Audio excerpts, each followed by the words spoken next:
السلام علیکم ورحمۃ اللہ وبرکاتہ۔ جمعہ 13 شعبان سن 1445 مطابق 23 فروری سن 2024 کے خطبے کا اردو میں خلاصہ پیش خدمت ہے۔ خطبے کا موضوع اپنے رب کریم کے عفو و کرم اور اس کی رحمت و مغفرت کی امید رکھنے والے بندے۔ الحمد للہ الملیک المقتدر سبحانہ یعفو ویغفر واشہد ان لا الہ الا اللہ وحدہ لا شریک لہ واشہد ان سیدنا ونبینا محمدا عبد اللہ ورسولہ اعظم الناس خلقا واکثرهم عفوا اللهم صل وسلم وبارك على سيدنا ونبينا محمد وعلى آله وصحبه أجمعين وعلى من تبعهم بإحسان إلى يوم الدين۔ رفیقان ملت اسلامیہ، میرے عزیز بھائیوں، اسلام میں باہمی الفت و محبت کی بہت زیادہ اہمیت ہے۔ ہمارے دین حنیف نے محبت کے بندھن کو مضبوط کرنے کا حکم دیا ہے اور الفت کے اسباب کو پائیدار کرنے کی ترغیب دی ہے۔ در حقیقت لوگوں کے درمیان اچھے تعلقات ان کی طبعی شرافت کی نشانی ہے اور ان کی خوشگوار زندگی کی بنیاد اور باہمی الفت کی دلیل ہے۔ رسول اکرم صلی اللہ علیہ وسلم نے فرمایا ہے، المؤمن مألفہ ولا خیر من لا یألف ولا یؤلف۔ مومن بندہ الفت و محبت کا مرکز ہوتا ہے اور اس شخص میں کوئی بھلائی نہیں ہوتی جو لوگوں سے الفت و محبت نہیں کرتا اور نہ لوگ اس سے الفت و محبت کرتے ہیں۔ پھر جن چیزوں سے باہمی تعلق مضبوط ہوتا ہے ان میں دوسروں سے مسکرا کر اور بشاشت سے ملنا بھی شامل ہے، اور لوگوں سے بہترین الفاظ کے ساتھ ملاقات کرنا بھی داخل ہے۔ میٹھی گفتگو محبت کی بنیاد اور دلوں کے لیے کنجی ہے۔ چنانچہ اللہ تعالیٰ کا فرمان عالی شان ہے، وَقُلْ لِعِبَادِي يَقُولُوا الَّتِي هِيَ أَحْسَنُ إِنَّ الشَّيْطَانَ يَنزَغُ بَيْنَهُمْ ان الشیطان کان للانسان عدوا مبینا۔ اور آپ میرے مسلمان بندوں سے فرما دیجئے کہ ایسی بات کہا کریں جو بہتر ہو۔ شیطان لوگوں میں فساد ڈال دیتا ہے، واقعی شیطان انسان کا کھلا دشمن ہے۔ لہذا ہم شیطان مردود سے اللہ کی پناہ مانگتے ہیں جس کی شرارت کا یہ عالم ہے، الوسواس الخناس الذی یوسوس فی صدور الناس، جو وسوسہ ڈالنے والا، پیچھے چھپ جانے والا ہے، جو لوگوں کے دلوں میں وسوسے ڈالتا ہے، اور اس کا مقصد یہ ہوتا ہے لیحزن الذین آمنوا، تاکہ وہ ایمان والوں کو غم میں مبتلا کر دے۔ پس وہ دلوں کو آپسی دشمنی سے بھر دیتا ہے اور قلوب میں بغض و عداوت کی آگ بھڑکا دیتا ہے۔ باری تعالی جل جلالہ نے فرمایا ہے، خذ العفو وأمر بالعرف وأعرض عن الجاہلین وإما ينزغنك من الشیطان نزغ فاستعذ باللہ انہ سمیع علیم۔ اے محبوب، آپ درگزر کا رویہ اپنائیے اور لوگوں کو بھلائی کا حکم دیتے رہیے اور جاہلوں کی طرف دھیان نہ دیجیے، اور اگر کبھی شیطان کی طرف سے آپ کو کوئی وسوسہ پیش آ جائے تو اللہ کی پناہ مانگ لیں، یقیناً وہ ہر بات سننے والا، ہر چیز جاننے والا ہے۔ عفو و درگزر سے کام لینے والو، عقل مند آدمی شیطان کو شرارت کرنے کا موقع نہیں دیتا اور اس کے لیے کوئی دروازہ کھلا نہیں چھوڑتا اور بدگمانی کے اسباب باقی نہیں رکھتا۔ بلا شبہ بدسلوکی اور جھگڑے کے ماحول سے دور رہنا ان چیزوں میں شامل ہے جن سے تعلقات کی حفاظت ہوتی ہے۔ چنانچہ نبی کریم صلی اللہ علیہ وسلم جب اپنے گھر سے باہر تشریف لے جاتے تو ہماری تعلیم کے لیے یوں دعا کیا کرتے: اللہم انی اعوذ بک ان اضل او ازل او اظلم او اظلم او اجہل او یجہل علی۔ یا اللہ، میں تیری پناہ مانگتا ہوں اس سے کہ میں راہ بھول جاؤں، یا مجھ سے کوئی لغزش ہو، یا میری طرف سے کسی پر ظلم ہو، یا میں کسی کے ظلم کا نشانہ بنوں، یا میرا کسی سے جھگڑا ہو، یا مجھ سے ناحق جھگڑا کیا جائے، یا میں کسی کی وجہ سے لا علمی کا شکار بنوں، یا میرے ساتھ کوئی نادانی کرے۔ اور جن چیزوں سے تعلق اور محبت میں اضافہ ہوتا ہے ان میں سے ایک ہے لڑائی جھگڑا ترک کر دینا اور اللہ کی رضا کے لیے صبر کر لینا، گرچہ آدمی حق پر ہو۔ اسی طرح خیالی مفروضوں سے بچنا اور جھگڑنے والوں سے دور رہنا بھی الفت و محبت کا سبب ہے۔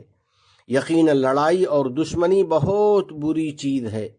ان ابغض الرجال الی اللہ الالد الخصم، اللہ کے نزدیک سب سے ناپسندیدہ آدمی وہ ہے جو انتہائی ضدی اور جھگڑالو ہو، جس کی یہ کیفیت ہوتی ہے اذا خاصم فجر، وہ جب کسی سے جھگڑا کرے تو گالی گلوچ پر اتر آئے۔ اللہ کے نیک بندو، میرے عزیز بھائیو، اب ذرا ان لوگوں کے بارے میں سوچیں جو معمولی باتوں پر سالہ سال تک لڑتے جھگڑتے رہتے ہیں، اور آپسی رنجش کا یہ حال ہوتا ہے کہ ایک دوسرے کو سلام تک نہیں کرتے۔ کیا انہوں نے رسول اکرم صلی اللہ علیہ وسلم کا یہ فرمان نہیں سنا ہے؟ لا يحل لرجل ان يهجر اخاه فوق 3 لیال، کسی مسلمان کے لیے جائز نہیں ہے کہ وہ اپنے مسلمان بھائی سے 3 رات سے زیادہ بول چال بند رکھے۔ تو میرے دوستو، اگر آپ نے کسی مسلمان سے قطع تعلق کر رکھا ہے تو اللہ کے واسطے اپنا رویہ بدلیں اور اپنے اس بھائی سے جلد از جلد سلام دعا کر لیں۔ کیا آپ نے خدائے علام کا یہ فرمان نہیں سنا ہے؟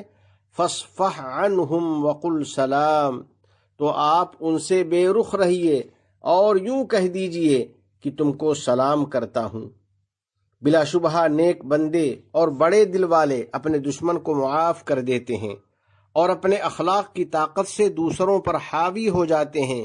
ایسے لوگوں کے لیے قرآن کریم کی بشارت ہے فَأُولَئِكَ عَسَى اللَّهُ أَن يَعْفُوَ عَنْهُمْ وَكَانَ اللَّهُ عَفُوًّا غَفُورًا، بس ایسے لوگوں کے لیے پوری پوری امید ہے کہ اللہ تعالیٰ ان کو معاف فرما دے گا۔ اللہ تعالیٰ بڑا معاف کرنے والا، بہت مغفرت والا ہے۔ شیخ زائد رحمۃ اللہ علیہ کا قول ہے، معافی اور رواداری انتہائی ضروری ہے۔ جب سب سے عظیم مرتبے والا خالق کائنات عز وجل عفو درگزر فرماتا ہے تو ہماری کیا مجال ہے کہ ہم درگزر نہ کریں۔ اللہ کے نیک بندو، جب کسی کے رویے سے آپ کو تکلیف پہنچے تو اس وقت یہ یاد رکھیں کہ معاف کر دینے میں دین و دنیا کی کامیابی ہے اور اس میں بڑی راحت ہے۔ اگر ایسا نہ کیا جائے تو ہماری زندگی میں سکون و اطمینان نہیں رہے گا اور دشمنی اور بدسلوکی کا ایک ختم نہ ہونے والا سلسلہ شروع ہو جائے گا۔ حضرت فضیل علیہ الرحمہ کا قول ہے، جب تمہارے پاس کوئی آدمی کسی کی شکایت لے کر آئے تو اس سے کہو کہ میرے بھائی اسے معاف کر دو، اس لیے کہ معاف کر دینے والا آدمی رات بھر سکون سے سوتا ہے اور معاف نہ کرنے والا دشمنی اور بدلے کی فکر میں کڑھتا رہتا ہے۔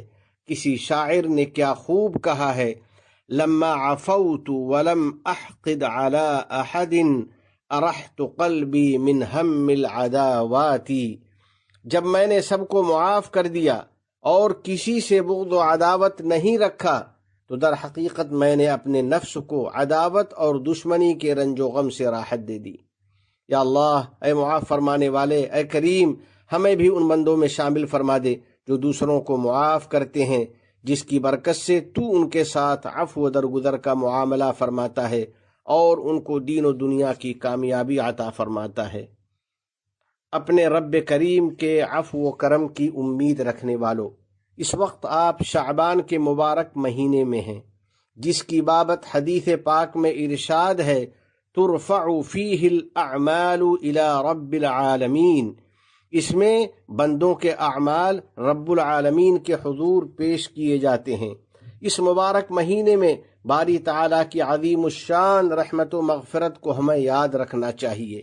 چنانچہ نبی کریم صلی اللہ علیہ وسلم کی حدیث صحیح میں وارد ہے ان اللہ لیطلع فی لیلۃ النصف من شعبان فیغفر لجمیع خلقہ الا لمشرک او مشاح۔ شعبان کی 15ویں شب میں اللہ تعالیٰ اپنی رحمت کے ساتھ ظہور فرماتا ہے، پس مشرک اور کینہ پرور کے علاوہ ساری مخلوق کی بخشش کر دیتا ہے۔ تو کیا جھگڑنے والوں کو کچھ احساس ہے کہ انہوں نے کتنی بڑی بھلائی ضائع کر دی، اور کیا انہیں معلوم ہے کہ وہ کتنی بڑی فضیلت سے محروم ہو گئے؟ تو اللہ کے نیک بندو، ان بابرکت ایام کو غنیمت سمجھو۔ ارحموا ترحموا واغفروا یغفر اللہ لکم، رحم کرو تم پر بھی رحم کیا جائے گا، اور معاف کر دو اللہ تعالیٰ تمہیں بھی معاف فرما دے گا۔ اور جس آدمی کا کسی سے کوئی معاملہ اور جھگڑا ہو تو وہ یاد رکھے کہ یہ معافی تلافی کا وقت ہے، اور اپنے رب کی رضا کے لیے باہم دلوں کو صاف کر لینے کا وقت ہے۔ یقیناً سچا مومن وہی ہے جو جھگڑے اور اختلافات کے اسباب سے دور رہتا ہے، لوگوں سے اچھے تعلقات رکھتا ہے، وہ عفو و درگزر کرتا ہے، اور باہمی الفت و محبت کو باقی رکھنے کی کوشش کرتا ہے۔ الا تحبون ان یغفر اللہ لکم واللہ غفور الرحیم، کیا تمہیں یہ پسند نہیں کہ اللہ تعالیٰ تمہاری مغفرت کر دے، اور اللہ بہت معاف کرنے والا بڑا مہربان ہے۔ میرے بھائیو، آپ کے حسن سلوک اور آپ کے عفو و درگزر کے سب سے زیادہ حقدار آپ کے عزیز و اقارب ہیں، جن کے ساتھ اللہ رب العزت نے صلہ رحمی کا حکم دیا ہے۔ پس اپنے خاندان والوں اور قریبی لوگوں کی خوبیاں یاد رکھو، اور ان کی کمیوں اور کوتاہیوں کو نظر انداز کر دیا کرو، ان کو ہدیہ دینے اور ان سے رابطہ رکھنے میں سبقت کرو، اور اگر ترکہ، وراثت یا مالی شراکت میں ان سے کچھ اختلاف ہو جائے تو اس وجہ سے ان سے تعلقات مت توڑا کرو۔ اسی طرح دوسروں کے ساتھ اچھا سلوک کرو، اپنے پڑوسیوں، دوستوں اور کام کاج میں شریک لوگوں کو معاف کر دیا کرو، یہ عزت و سربلندی کا سبب ہے۔ نبی کریم صاحب خلق عظیم صلی اللہ علیہ وسلم کا یہ فرمان ہے ما زاد اللہ عبدا بعفو الا عزا، عفو درگزر کی بدولت اللہ تعالی بندے کی عزت ہی میں اضافہ فرماتے ہیں۔ بلا شبہ اللہ جل جلالہ نے سچ اور حق فرمایا ہے والعافین عن الناس واللہ یحب المحسنین، اور وہ لوگوں سے درگزر کرنے والے ہیں، اور اللہ تعالی نیکوکاروں کو پسند کرتا ہے۔ آخر میں بارگاہ رب العزت میں دعا ہے کہ الہ العالمین اپنے احکام اور نبی کریم صلی اللہ علیہ وسلم کی سنتوں سے سچی محبت نصیب فرما، ہمیں اور ہماری اولاد کو علم نافع اور عمل صالح کی توفیق عطا فرما، تمام گناہوں اور ہر قسم کی خرافات سے ہم کو بچا لے، ہمارے والدین، عزیز و اقارب اور پوری امت مسلمہ کو امن و رحمت عطا فرما، اور ہمارے تمام مرحومین کی مغفرت فرما، ہم پر باران رحمت نازل فرما۔ اس ملک کے صدر ذی وقار شیخ محمد بن زائد، ان کے نائبین اور ان کے ولی عہد کو توفیق و عنایت اور صحت و عافیت عطا فرما۔ یا اللہ، شیخ زائد، شیخ مکتوم، شیخ خلیفہ بن زائد اور دیگر مرحومین شیوخ پر رحمت نازل فرما۔ اس ملک کو دین و شریعت، علم و ثقافت، عزت و احترام، تعمیر و ترقی، صفائی و پاکیزگی اور حسن و جمال کا وطن بنا۔ متحدہ عرب امارات اور عالم اسلام سمیت پوری دنیا کو امن و امان کا گہوارہ بنا۔ وفقنی اللہ و ایاکم لصالح الاعمال، وصلی اللہ علی سیدنا و نبینا و حبیبنا محمد وعلى آلہ وصحبہ اجمعین وعلى من تبعهم بإحسان إلى يوم الدين۔ السلام علیکم ورحمۃ اللہ وبرکاتہ۔